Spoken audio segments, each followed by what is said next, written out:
শান্তির বাজারে বঙ্কিমচন্দ্র চট্টোপাধ্যায় জন্মজয়ন্তী উদযাপন। শ্রদ্ধা ও মর্যাদার সাথে শান্তির বাজারে উদযাপিত হল সাহিত্য সম্রাট বঙ্কিমচন্দ্র চট্টোপাধ্যায় জন্মজয়ন্তী। শনিবার শান্তির বাজারের মুকুট অডিটোরিয়ামে তথ্য ও সংস্কৃতি দপ্তরের উদ্যোগে দক্ষিণ ত্রিপুরা জেলা ভিত্তিক এই শ্রদ্ধাঞ্জলি অনুষ্ঠানের আয়োজন করা হয়। অনুষ্ঠানের শুরুতেই উপস্থিত অতিথিরা বঙ্কিমচন্দ্র চট্টোপাধ্যায়ের প্রতিকৃতিতে পুষ্পার্ঘ অর্পণ করে গভীর শ্রদ্ধা জ্ঞাপন করেন। তথ্য সংস্কৃতি দপ্তরের উদ্যোগে আয়োজিত এই অনুষ্ঠানে আজ উপস্থিত ছিলেন এলাকার এক ঝাঁক বিশিষ্ট ব্যক্তিত্ব।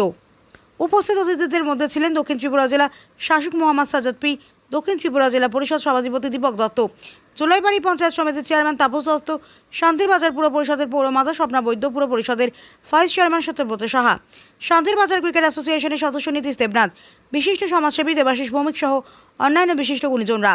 বক্তারা তাদের বক্তব্যে বাংলা সাহিত্যে বঙ্কিমচন্দ্র চট্টোপাধ্যায়ের অতুলনীয় অবদান এবং তাদের জাতীয়তাবাদী চেতনার কথা স্মরণ করেন।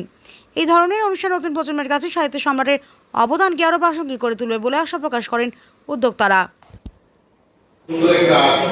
সরকারি প্রোগ্রাম আপনাদের কাছে বলার যে না, বঙ্কিমচন্দ্র আমাদের বন্দে মাতরম প্রতিষ্ঠাতা, বঙ্কিমচন্দ্রের ইতিহাস উপন্যাস, বঙ্কিমচন্দ্রের বিভিন্ন গুণাবলী আমরা আজকে মানুষের সামনে বলতে পারছি। সেগুলো এককালে কিন্তু বলতে হতো না, শুধু আমরা পরীক্ষা করেছি বঙ্কিমচন্দ্র চট্টোপাধ্যায়।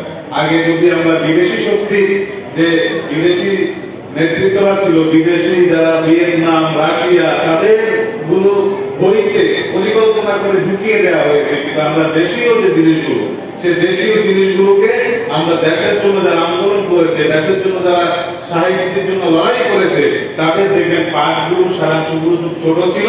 আর বিদেশি যেটা আমরা শুনতাম, বিভিন্ন বিদেশি জিনিসগুলো বড় বড় পৌঁছে দেওয়া হতো, এমন বোঝানো হতো যে না, ভারতবর্ষের জন্য ওদের অবদান আছে। কিন্তু যারা ভারতবর্ষের কৃষ্টি সংস্কৃতি রক্ষা করে, ভারতবর্ষটাকে নিজের জীবনের